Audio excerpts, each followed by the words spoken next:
You could smell it before you saw it. Pretzel carts, subway steam, garbage baking in August heat, and something else underneath all of it. Ambition, desperation. Life moving at a speed no other city on earth could match. There was a version of New York City that does not exist anymore. A version that was dangerous and dirty and electric, in a way that made people feel like they were standing at the center of the entire world. And if someone lived through it, they never quite got over it. This was a city where the subway cars were covered floor to ceiling in graffiti, where Times Square was not a tourist playground, but a place parents told their kids to avoid, where artists could afford apartments in Manhattan, where hip-hop was being invented on turntables in the Bronx, and where Wall Street was building fortunes that would reshape the American economy. This was the New York City of the late 1970s through the early 1990s. Before the cleanup, before the chain stores, before a studio apartment cost more than a house in the rest of the country. The city was falling apart and reinventing itself at the same time. And nothing in America has ever quite replicated what that felt like. Let's walk through what daily life actually looked like when New York City was still New York City. Some of this might bring back memories. Some of it might explain why people who lived through it talk about it the way they do. Let's step into that world. Living in New York City during this era meant accepting a certain level of chaos as the price of admission. The city was broke. The fiscal crisis of 1975 nearly pushed New York into bankruptcy. The famous Daily News headline, "Ford to City Drop Dead," captured the moment when the federal government refused to bail out the city. Services were cut, garbage piled up, parks deteriorated, fire stations closed in the neighborhoods that needed them most. The South Bronx burned block after block until the landscape looked like a war zone. Abandoned buildings became shells, entire streets were hollowed out. But people stayed. They stayed because New York offered something no other place could. Possibility on a scale that was almost reckless. A kid from Queens could become a Wall Street trader. A painter from nowhere could show work in a Soho gallery. A musician playing in a downtown club on a Tuesday night could be signed by Friday. The city did not care where someone came from. It only cared what they could do right now tonight on this block. The subway was the circulatory system of the city, and it was a world unto itself. Trains ran late, broke down constantly, and were covered in elaborate graffiti murals that turned every car into a rolling canvas. The stations were grimy. The platforms were hot in summer and freezing in winter. Riders developed a sixth sense about which car to get on and which to avoid. Crime on the subway was real. Muggings happened. People kept their eyes forward and their wallets in their front pockets. But the subway also connected every neighborhood. A token cost a fraction of what a ride costs today. Working people, students, hustlers, musicians carrying instruments, Wall Street types in suits, everyone rode together. The subway was the great equalizer. The neighborhoods of New York City each had distinct identities that were fiercely maintained. The Lower East Side was rough and cheap, attracting punk musicians and artists who could rent apartments for almost nothing. The East Village was where counterculture lived. CBGB on the Bowery was where punk rock found its American home. The Ramones, Blondie, Talking Heads, and Television all played that small, filthy club. Harlem maintained its cultural legacy even through economic hardship.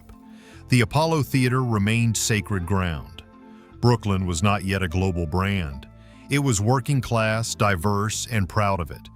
Neighborhoods like Bensonhurst, Flatbush, and Williamsburg were defined by the immigrant communities that built them.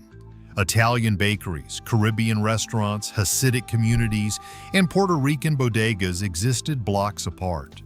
Before we continue with the culture and energy that made this era unforgettable, if you are enjoying this look back at how people really lived and want to explore more decades and places, consider subscribing. there are so many more stories about how Americans built the life we know today. The music coming out of New York City during this period was shaping the entire world. Hip-hop was born in the Bronx in the mid-1970s. DJ Kool Herc, Africa Bambaataa, and Grandmaster Flash were creating something entirely new, isolating breakbeats and rapping over them at block parties. By the 1980s, hip-hop had exploded. Run DMC out of Hollis, Queens, brought rap to mainstream America. The Beastie Boys crossed genre lines. Public Enemy made hip-hop political. Rap was the sound of New York streets, and the rest of the country was catching up. Punk rock and new wave thrived downtown. The club scene was legendary. Studio 54 had defined the disco era with its velvet ropes and celebrity excess. The Mud Club and Danceteria became the gathering places for the post-punk crowd. Madonna got her start performing at these downtown clubs before becoming the biggest pop star in the world. New York's music scene was raw and unpolished in a way that felt authentic. There were no algorithms deciding what got heard. A band got noticed by playing live, by being seen, by earning it night after night in small rooms. The art world in New York City was experiencing an explosion. Soho's former industrial lofts had been converted into galleries and artist studios. Jean-Michel Basquiat went from painting graffiti on buildings under the tag Samo to showing in galleries alongside established artists. Keith Haring drew his iconic figures in subway stations before becoming internationally famous. Andy Warhol's factory remained a gravitational center. The art scene blurred lines between high culture and street culture in ways that had never happened before. The food culture of New York City was defined by its neighborhoods and its pace. Pizza by the slice was the city's true currency. Every neighborhood had its slice joint, and arguments about who had the best pizza were constant and passionate. Delis served sandwiches stacked impossibly high. There was pastrami on rye from Katz's. A bagel with lox came from any number of places that have since closed. Street vendors sold hot dogs, roasted nuts, and halal food. Eating in New York was fast, cheap, and done standing up or walking. Chinatown was dense and authentic. Little Italy still had real Italian families living there. The diners were institutions. They were open 24 hours with laminated menus that were 12 pages long. A person could get a full meal at 3 in the morning, and the waitress would call everyone Han and refill the coffee without being asked. The diner was where deals were made, where couples argued, where night shift workers ate breakfast at midnight. Wall Street in the 1980s transformed New York's economy and culture. The financial industry boomed. Young traders made fortunes. The excess was visible everywhere. Expensive restaurants, limousines, sharp suits, and slicked-back hair defined the era. The wealth gap in the city widened dramatically. Luxury condos went up while homelessness increased. The contradictions of New York were never more visible than when you walked from a gleaming midtown office tower past people sleeping on sidewalk grates for warmth. Crime defined daily life in ways that are hard to convey to anyone who did not experience it. New York City recorded over 2,000 murders in 1990. Crack cocaine devastated neighborhoods, particularly in the Bronx, Harlem, and parts of Brooklyn. Car theft was so common that steering wheel locks became standard equipment. Apartment doors had multiple deadbolts. People knew which blocks to avoid and at what hours. Yet New Yorkers developed a resilience and street awareness that became part of the city's identity. The danger was real, but so was the refusal to be afraid of it. Times Square in this era was nothing like today. It was seedy, chaotic, and alive with a kind of dangerous energy. Neon signs advertised things that would never be advertised there now. Theaters that once hosted Broadway shows had become something else entirely. The area was a symbol of urban decay, but it also had a raw honesty about it. What replaced it is cleaner and safer, but something was lost in the transformation. What defined New York City in this era was intensity. Everything was more. more dangerous, more creative, more alive, more broken, more beautiful.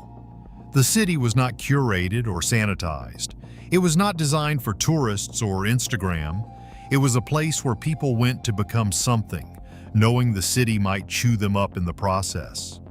Artists, musicians, writers, immigrants, hustlers, dreamers, they all came because New York was the only place that matched their ambition. The city has changed since then. It is safer, wealthier, and in many ways more livable. But people who remember that older New York carry it with them. The sound of a subway train screeching into a station, the steam rising from a manhole cover on a cold night, the feeling of walking fast through crowded streets, knowing that anything could happen next. That version of the city is gone, but its energy shaped everything that came after. For those with memories of that New York, there is always more history to explore.